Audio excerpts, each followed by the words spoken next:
Salam Bilioner Cerdas, kembali di sini dengan saya dari Cerdas Kripto yang akan membawakan berita terupdate dari dunia cryptocurrency dan juga airdrop. Khususnya pada hari ini berita hangat tentang work home ya diserang menjadi pembahasan hangat berbagai situs cryptocurrency. Salah satunya kita ambil dari Crypto Briefing yang menyampaikan bahwa jembatan wormhole diserang seharga 322 miliar dolar.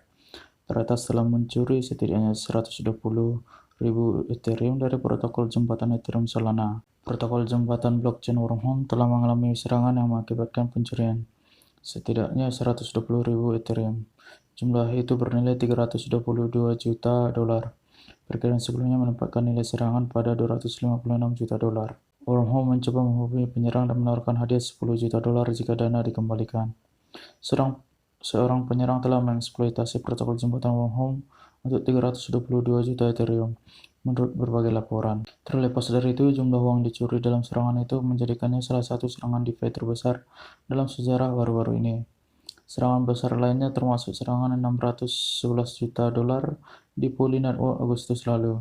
Cream Finance dan Badger DAO mengalami pencurian atas 120 juta pada tahun 2021. Di tempat lain, pengembang Wormhole telah berusaha menghubungi penyerang lalu memberi pesan melalui blockchain. Anggota tim memperpanjang perjanjian tepi putih dan menawarkan penyerang 100 atau 10 juta dolar untuk mengungkap strategi eksploitasi mereka dan mengembalikan dana yang dicuri. Wormhole adalah protokol yang beroperasi sebagai jembatan antara berbagai blockchain, terutama Ethereum dan Solana. Ini memungkinkan pengguna untuk memindahkan data dengan cepat dan mudah di antara blockchain tersebut.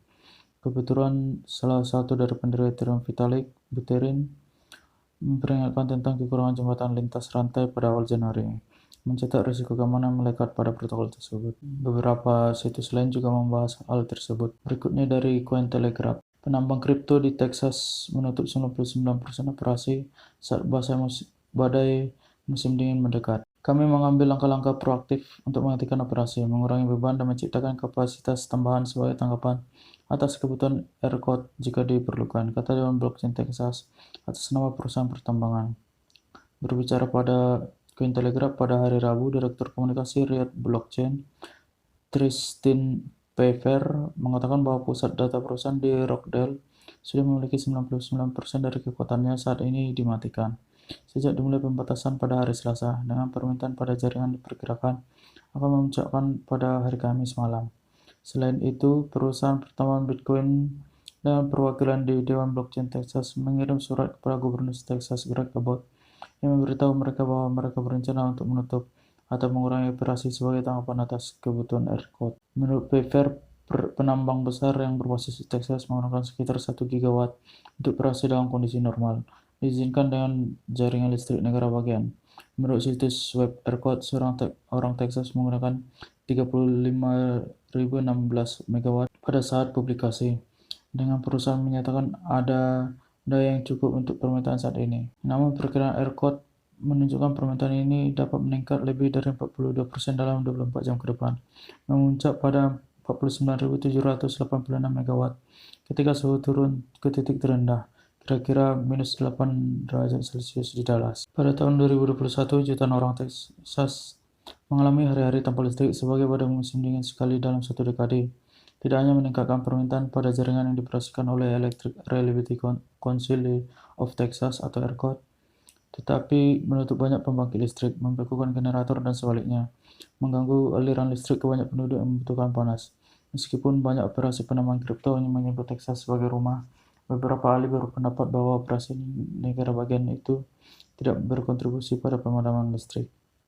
Pada tahun lalu, banyak regulator dan pendukung kripto di Texas telah berusaha untuk menjual negara bagian sebagai awal baru bagi perusahaan yang mencari kantor dan kantor pusat baru. Pada bulan Maret 2021, Gubernur Abbott menggambarkan dirinya sebagai pendukung proposal hukum kripto, tampaknya mendorong perusahaan pertambangan mendirikan toko di negara bagian. Anggota parlemen juga meloloskan undang-undang yang mengakui cryptocurrency di bawah hukum komersial Texas dan membentuk kelompok kerja blockchain. Berikutnya dari AMB Crypto. Alternative Coins Cardano, IOHK mengumumkan peningkatan kinerja pasca masalah kemacetan. Cardano akhirnya memasuki tahap ketiga dari beta jalannya, era BASO. Itu dibayangkan untuk meningkatkan kinerja dan skalabilitas jaringan. Peluncuran Irawaso berfokus pada pensekelan Cardano, menjanjikan penyusunan parameter, peningkatan, penyempurnaan, dan inovasi lainnya yang diharapkan dapat meningkatkan kapasitas jaringan. Pembaruan jaringan hari ini kami telah menyusulkan pembaruan parameter berikutnya. Karena kami terus meningkatkan kapasitas jaringan Cardano sesuai dengan rencana. Proposal akan meningkatkan ukuran blok dengan 8 KB, lebih lanjut dari 72 KB menjadi 80 KB dari Twitter Input-Output HK. Seperti disebutkan di atas, ukuran blok keseluruhan akan tumbuh hingga 80 kilobyte. Ini akan menjadi peningkatan yang signifikan dibandingkan ukuran 72 kilobyte saat ini. Kenaikan ini akan memungkinkan ekosistem Cardano untuk melakukan lebih banyak transaksi. Kabarnya pembaruan ini memungkinkan aplikasi desentralisasi berbasis Cardano berjalan lebih lancar di tengah permintaan yang terus meningkat. Pada saat pers, hampir semua blok hampir penuh, dengan beban rata-rata di atas 85%. Lompatan ke depan terbesar, Bluetooth, platform kontrak pintar, mengalami pertumbuhan yang signifikan karena peningkatan jaringan memasukkan lebih dari 100 kontrak pintar hanya dalam 2 hari. Bahkan token asli jaringan ada melonjak lebih dari 2% pada waktu pers setelah berita ini. Itu diperangkan pada $1,07. Ke depan input-output akan memantau dengan cermat kesehatan jaringan secara keseluruhan sebelum melanjutkan dengan penyusunan yang lebih lanjut. Berikutnya kembali dari Cointelegraph. Bitcoin, Ether, dan NFT tidak akan pernah menjadi alat pembayaran yang sah di India, kata Menteri Keuangan. Anda dapat membeli emas, berlian, kripto, tetapi tidak akan memiliki otoritas nilai oleh pemerintah.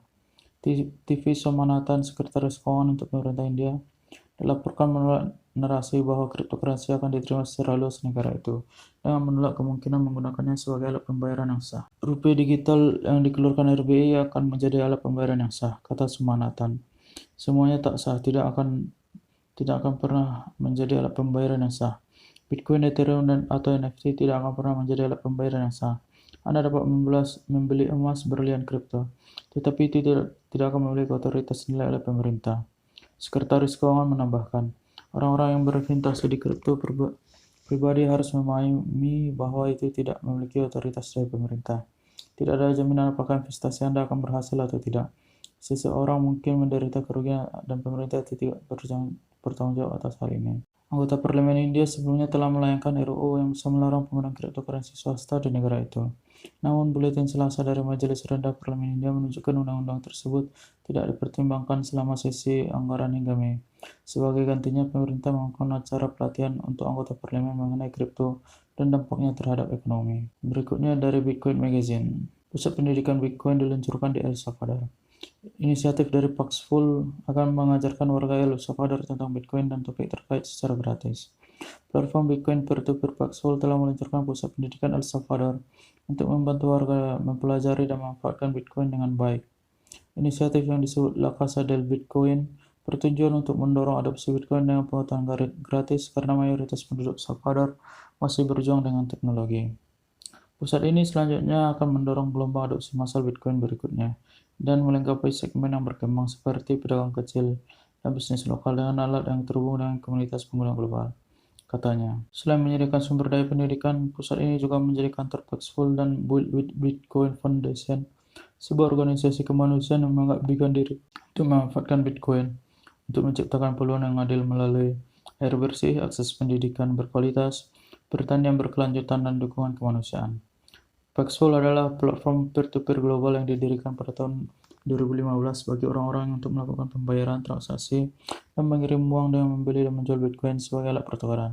Yusuf dan Neseri kemudian bekerjasama untuk mendirikan Build with Bitcoin Foundation untuk mendukung pasar negara berkembang. Hingga saat ini, organisasi nirlaba tersebut telah membangun dan memperbaiki 8 sekolah, 7 proyek tenaga surya, dan lebih dari 1.000 sistem air dan pertanian di seluruh dunia. Berikutnya dari You Today. Komunitas Shiba Inu mendapat pujian dari senator negara bagian Republik. Politisi Amerika Wendy Rogers mengatakan dia mencintai orang-orang Shiba Inu, mencoba mengadili komunitas cryptocurrency. Politisi Amerika yang kontroversial, Wendy Rogers, memuji komunitas Shiba Inu dalam tweet baru-baru ini, mengklaim bahwa anggotanya sangat positif. Pekan lalu memperkenalkan undang-undang untuk membuat trader legal Bitcoin di Arizona, tetapi undang-undang itu sepertinya tidak akan disahkan. Pada bulan Januari yang muncul di puncak daftar politisi ekstremis di Amerika Serikat yang disusun oleh Liga Anti Pencemaran Nama Baik. Rogers telah mendukung teori konspirasi QAnon dan berusaha untuk membatalkan hasil pemilihan presiden 2020. Ironisnya, Rogers sekarang juga dibatalkan oleh berbagai Bitcoiner yang tidak senang dengan tweet Shiba Inu sang senator. Seorang pengguna menyindir bahwa 15 anggota parlemen sekarang telah berakhir, menunjukkan bahwa tidak akan lagi menjadi bagian dari keterlibatan komunitas Bitcoin. Banyak pengguna Twitter bermata laser mulai berhenti mengikuti Rogers. Dalam op-ed pedas yang diterbitkan oleh The New York Times pada hari Senin, pemenang Nobel dan penentang cryptocurrency veteran Paul Krugman menghubungi Bitcoin dengan hak antisosial. Selanjutnya kita masuk ke airdrop giveaway. Giveaway airdrop hari ini pertama dari EV Coin yang sudah terdaftar di PancakeSwap, XT, Coinsbit, dan LA Token, dan juga telah diaudit oleh Solidity Finance. Anda bisa mengikuti dengan bergabung di Telegram, Twitter, dan Discord. Setiap referensi teratas, 40 teratas akan mendapatkan NFT sebesar $18.000. Dan untuk 2000 peserta acak mendapatkan $5 EV coin. Berikutnya dari UMetaWorld. UMetaWorld airdrop yang sudah terdaftar di CoinMarketCap memberikan $5 untuk 1000 peserta acak dan $500 untuk referensi terbanyak. Bisa bergabung dengan Telegram dan Twitter. Airdrop akan didistribusikan pada 28 Februari 2022. Selanjutnya airdrop dari Metakwara Token yang akan menawarkan 160 juta MGT dan referensi 20 juta MGT. Untuk mengikuti token Metakwara, bergabung di grup Telegram dan Twitter. Total airdrop yang ditawarkan adalah 3 triliun MGT. Tanggal distribusi 20 April 2022. Berikutnya airdrop dari R2. R2 sudah terdaftar di Bittrex Global. Tinggal ikuti Telegram, Twitter, Instagram. Berikutnya dari Project Hive. Project Hive akan menyediakan 13.600.000 HGT atau sekitar $15.000 untuk 50 referensi terbanyak, memberikan 4.350 HGT dan plus 1.820.000 HGT atau sekitar $2.000. Gabung dengan grup Telegram, Twitter, 3 peserta yang valid akan dipilih secara acak oleh tim proyek. Selain 50 proyek teratas, tanggal distribusikan diumumkan oleh proyek 31 Maret 2022. Sekian berita-berita dari airdrop dan juga airdrop pada hari ini. Semoga Billionaire Cerdas dapat cerdas untuk memanfaatkan kesempatan yang ada. Salam Billionaire Cerdas.